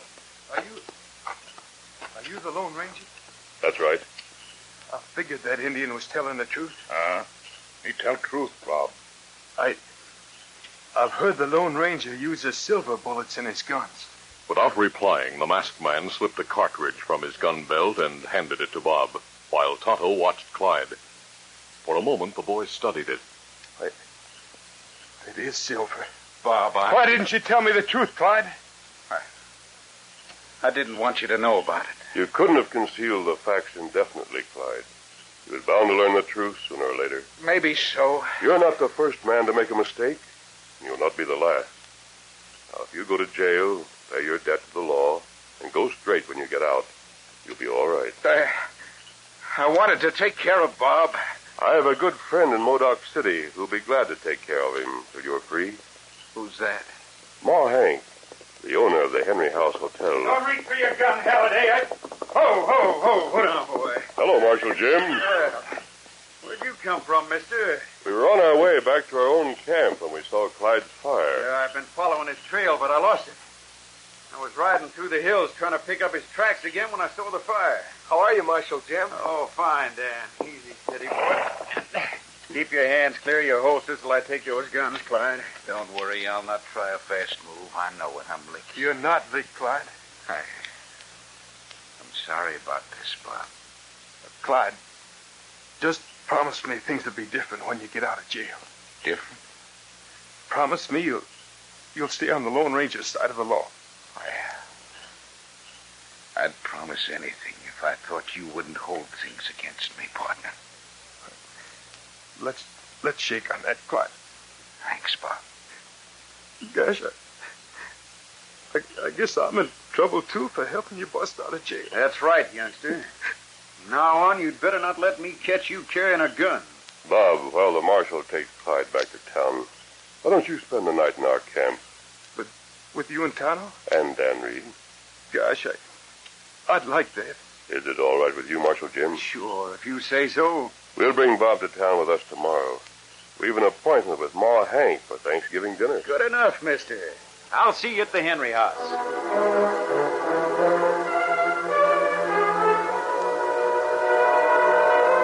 Late the next day, the Lone Ranger, Dan, Tonto, and Bob Halliday reached town. While Bob went to the jail to see his brother, the masked man entered Ma Hank's kitchen and explained the boy's situation to the big-hearted landlady. He's too proud to accept charity, but he needs a home. Why, land sakes alive, mister. Homer and I'll be glad to keep the boy with us till his brother's out of jail. By doing chores around here, he'll be able to earn his room and board. Thanks, Mrs. Henry. Bob's a good boy, and with someone to keep him on the right track, I think he'll be a fine man. Don't you worry about him. Why, we'll look after him as if he were our own son. Say, I hope you brought him along for dinner. He'll be here. Right now, he's at the jail with his brother. I already sent a tray to the jail for the prisoner. In that case, I know he'll eat well. Thanks for the compliment, mister. And now, as soon as the lad comes, we'll be ready to eat.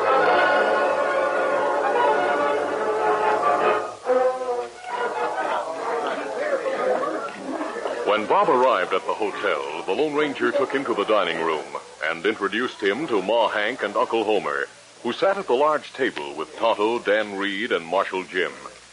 As he looked at the incomparable feast Ma had prepared, Bob's eyes misted with tears. He choked back a sob of gratitude as he sat down between Marshal Jim and the Lone Ranger.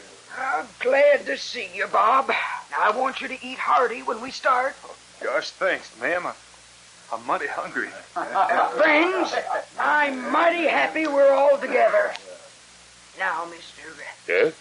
how about saying a few words of grace before we start? Very well. We'll bow our heads. Our Heavenly Father, as we bow our heads in our prayer of thanksgiving, we hope that Americans everywhere will remember the true meaning of this day and give thanks, not only for the bounty of our land, but for the many blessings we enjoy. We are thankful for those men and women who came before us to clear a wilderness and plant it with seeds of freedom. We are grateful that the founders of our country sought thy guidance before they set down the principles by which Americans have lived, and for which they still bravely die. May we forever cherish the custom of humbly giving thanks to thee. Amen. Oh, man. And please, God, bless the Lone Ranger.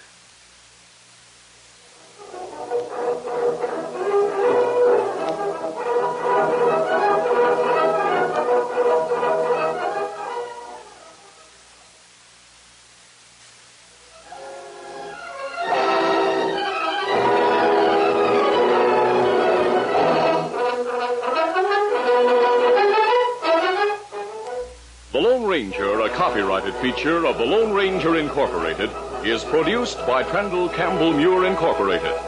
The part of the Lone Ranger is played by Brace Beamer. Your announcer, Fred Foy. Listen to the Lone Ranger, brought to you by special recording Mondays through Fridays at this same time. That was The Lone Ranger with Thanksgiving at Modoc City, as originally heard November 25th, 1953. I'll be back with my final thoughts right after this.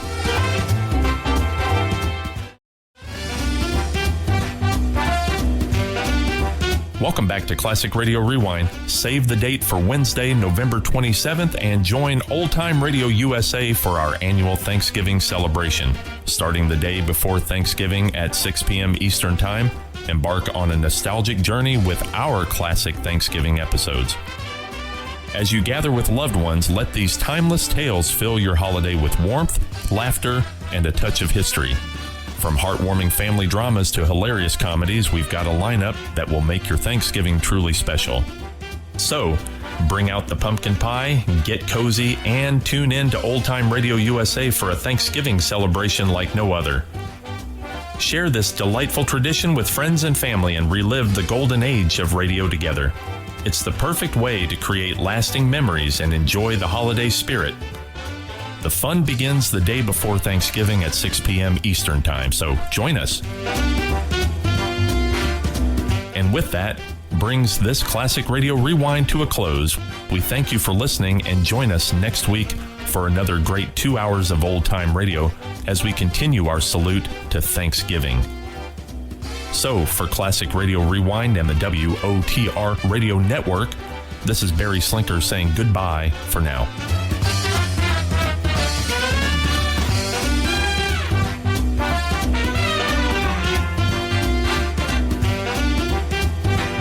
Classic Radio Rewind is a production of the WOTR Radio Network. For more Classic Radio Rewind and to listen to any of the WOTR Radio Network stations, go to www.wotrradionetwork.com.